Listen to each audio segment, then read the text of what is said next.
जय हिंद बच्चों। जैसे कि ये हमारी तीसरी कक्षा है। हमने आपको पहले ही बतलाया था कि आपके व्यक्तित्व के विकास के लिए कुछ ऐसे बिंदु हैं जिनको यदि आप ध्यानपूर्वक सुने, उनको समझने की चेष्टा करें, तो सुनिश्चित तौर पर हम आपको विश्वास दिलाते हैं कि आपके व्यक्तित्व का विकास अवश्य होगा। पहला पायदान हमने आपको चढ़ाया था जिसका शीर्षक था प्रणाम। दूसरा पायदान आपका था आदर्श दैनंदिनी। आज हम आपको तीसरे पायदान की ओर ले जा रहे हैं जिसका शीर्षक हमने दिया है आज्ञा पालन। देखिए, जहाँ तक हम समझते हैं कि बालक यदि घर में है तो और शाला में है तो उसके लिए आज्ञा पालन बहुत आवश्यक है। आप देखिए, जो भी बच्चे मेरिटोरियस होते हैं, प्रावीण्य सूची में आते हैं, आप उनका अध्ययन करिए। चलिए, और कोई बात यदि आपको अच्छी ना लगे तो आप उनका अध्ययन करें। देखिए क्या खासियत थी उनमें जो वे प्रावीण्य सूची में आए। तो सबसे मुख्य बात उनके जीवन में ये थी कि वे आज्ञा पालक हैं। जो भी शाला से उनको होमवर्क दिया जाता है उसको वे बराबर नियमित रूप से पूरा करते हैं। क्लास में जब टीचर पढ़ा रहा होता है तो पूरे मनोयोग से उसको सुनते हैं।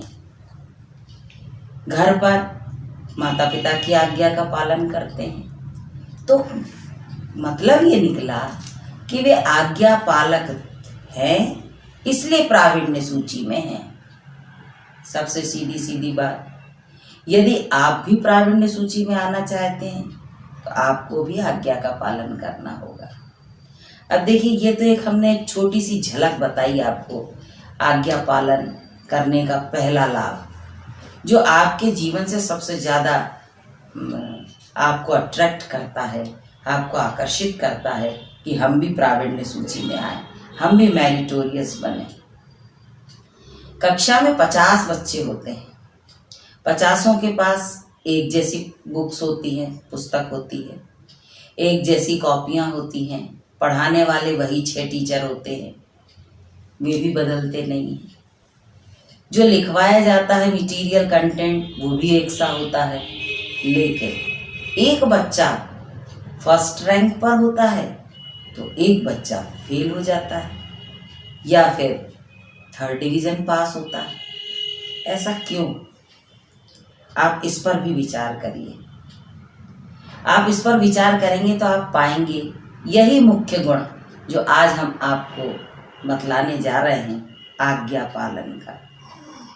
उस पहले नंबर आए हुए बालक में आज्ञा पालन का गुण था और जो 3rd डिवीज़न पास हुआ है उस बालक में आज्ञा पालन का गुण नहीं था, इसलिए वो मेरिटोरियस रहा, इसलिए वो पहले प्रथम स्थान पर आया।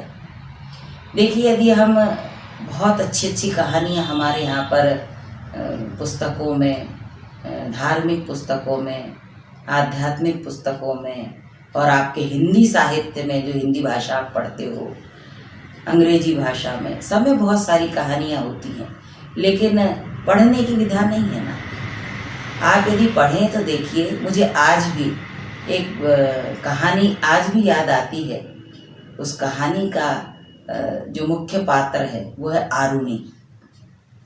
आरुणि को हम आज भी याद करते हैं, इतिहास भी उसको याद करता है, धार्मिक पुस्तकें भी उसको याद करती हैं, पुराणों में भी उसका उल्लेख आपको मिलेगा। तो आखिर ऐसा इस आरुणि में क्या था? एक ही चीज थी, वो थी आज्ञा पालन। कैसी?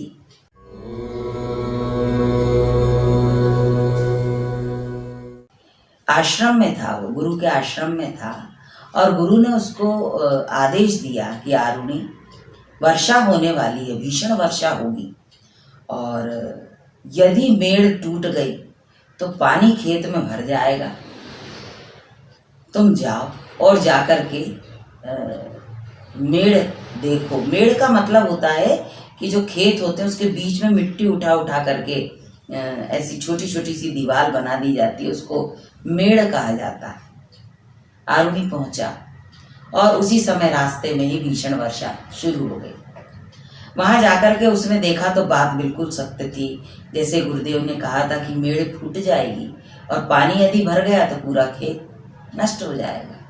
अब उसने सोचा क्या किया जाए, गुरुदेव को जाकर के बताएंगी तब तक तो बहुत देर हो जाएगी।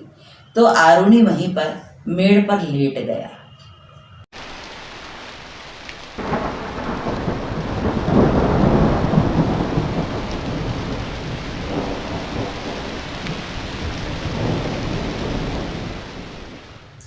उसके लेटने के कारण वर्षा का पानी खेत में नहीं घुसा।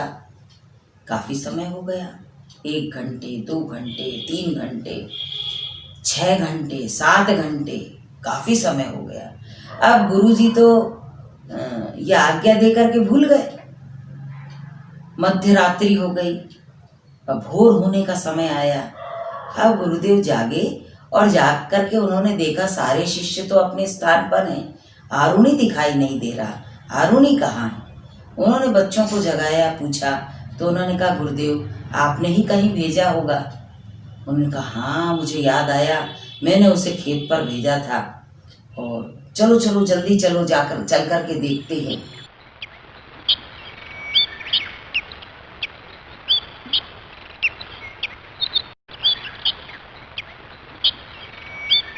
वहां जाकर के गुरुदेव ने जो दृश्य देखा तो गुरुदेव की आंखों से झरझर आंसू बहने लगे। वे देखते हैं कि मेड़ फूट ना जाए और पानी खेत में भर ना जाए, इसका मैंने उसे आदेश दिया था और आरुणि उसी मेड़ की जगह पर लेटा हुआ है और भीषण वर्षा के कारण, ठंड के कारण पूरा शरीर उसका अकड़ चुका है। उन्होंने आरुणि को उठाया, गले से लगाया, बहुत स्नेह किया। फूट फूट करके गुरुदेव रोने लगे कि बेटा हमसे बहुत गलती हो गई, हमें ध्यान ही नहीं रहा कि हमने तुम्हें किस कार्य के लिए भेजा था। देखिए आज का यदि शिष्य होता तो क्या करता? पहली बात तो कहना ही नहीं मानता, आज्ञा का पालन ही नहीं करता। तो जिस तरह से आरुणि का आज नाम लेकर के हम आपको ये कहानी बतला रहे हैं, आज के बालक की कहानी के आगे जाकर के बताई जा सकती है? नहीं। लेकिन देखिए सभी बच्चे ऐसे नहीं होते, सभी बच्चे ऐसे नहीं होते। आज्ञा पालक भी होते हैं, कहना मानते हैं, तभी तो प्रावीण्य सूची में आते हैं, तभी तो मैरिटोरियस बनते हैं, बड़े बड़े इंजीनियर, डॉक्टर, कलाकार, वैज्ञानिक बनते हैं। ये आप लोगों के बीच में से ही ये बच्चे जाकर के बनते हैं। देखिए एक और चीज आपको बतलाना चाहते हैं, वो ये है कि जिस तरह से आरुणि ने अपने गुरु की आज्ञा का पालन किया और आज भी उसका नाम लिया जाता है, ऐसे अनेक शिष्य हुए, ऐसे अनेक बालक हुए जिनको आज भी इतिहास याद करता है उनकी आज्ञा पालन के कारण। एक और छोटी सी कहानी हम आपको बतलाना चाहते हैं, सुनाना चाहते हैं, आप ध्यान पूर्वक सुनो। एक बालक था जो पढ़ करके शाला से महाविद्यालय पहुंचा, महाविद्यालय यानी कॉलेज पहुंचा। कॉलेज में जब वो गया तो उसकी जो माताजी थी बहुत धर्म में प्रवृत्त थी, धार्मिक चीज़ों को बहुत माना करती थी। तो वो गले में एक तुलसी की कंठी पहनती थी और माथे पर तिलक लगाया करती थी। तो बालक जब कॉलेज जाने लगा तो माँ ने उससे कहा कि देखो बेटा ये गले की माला मत उतारना और तिलक लगा करके जाओ। तो बालक बहुत झेप गया यानी अंदर ही अंदर उसको बड़ा क्रोध आया कि मैं कॉलेज जा रहा हूँ और माँ कह रही है कंठी भी पहन के जाओ और तिलक भी लगा करके जाओ, बच्चे देखेंगे तो हंसेंगे और मेरा मजाक उड़ाया जाएगा। तो लेकिन माँ को मना करे इतनी शक्ति उसके अंदर थी नहीं। तो बेमन से ही सही उसने माँ का कहना मान लिया और मान करके वो कॉलेज पहुंचा। उस दिन कॉलेज में उसके मित्रों ने एक कार्यक्रम निश्चित किया था। वो कार्यक्रम ऐसा था कि सब बच्चे मिलकर के घूमने जाएंगे और गाड़ियों पर घूमने जाएंगे और सैर करेंगे। जैसे ये पहुंचा तो बच्चों ने उसको देख करके उसका मजाक उड़ाना शुरू किया, अरे ये तो तिलक लगा के आया, एक घंटी पहन करके आया, ये तो बहुत बोरिंग है, इसको हम साथ में नहीं ले जाएंगे। और उसे छोड़ दिया गया और सारे लड़के घूमने चले गए। उसमें जिन लड़कों ने उसका मजाक उड़ाया था वे 3 बालक थे और उन 3 बालकों ने उसे छोड़ दिया था, तो वो नहीं जा पाया था। उन्हीं 3 बालकों का आगे जाकर के भयंकर एक्सीडेंट हुआ और वे तीनों बालक का प्राणांत हो गया, मर गए। ये खबर उसको दूसरे दिन समाचार पत्र के द्वारा प्राप्त हुई, तो वो समाचार पत्र लेकर के, अखबार लेकर के, न्यूज़पेपर दौड़ा दौड़ा माँ के पास गया और जाकर के वो कहता है कि माँ देखो, आपने मुझसे कहा था कि तिलक लगा करके जाओ, कंठी उतारना मत, और इसी कंठी और तिलक के कारण मैं बच गया, क्योंकि मेरे मित्र मेरा मजाक उड़ा रहे थे और मुझे वो साथ में नहीं ले गए, तो आज मैं जीवित बचा हूँ इसी के कारण। तो देखो, मेरा कहने का मतलब आप लोगों से यही है कि माता पिता यदि कोई आदेश देते हैं, गुरुजन यदि कोई आदेश देते हैं, तो न जाने वो आदेश आपके जीवन में कब कैसा आपको लाभ पहुंचा जाए, इसका ज्ञान आपको नहीं होता। आपको सिर्फ एक ही बात याद रखना है, वो क्या? हमें अपने माता पिता और गुरुजनों की आज्ञा का पालन करना है।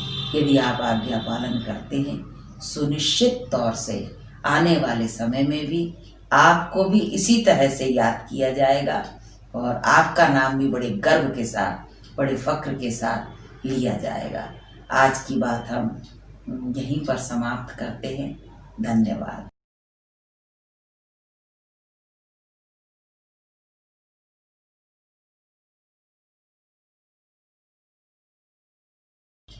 आप इस वीडियो को देखें, सुने। यदि आपको अच्छा लगा हो, कुछ प्रोत्साहन आपके अंदर आया हो, आप इसको लाइक करें, शेयर करें और सब्सक्राइब भी करें, जिससे और भी बच्चे इस मार्ग की ओर आगे बढ़ सकें। धन्यवाद।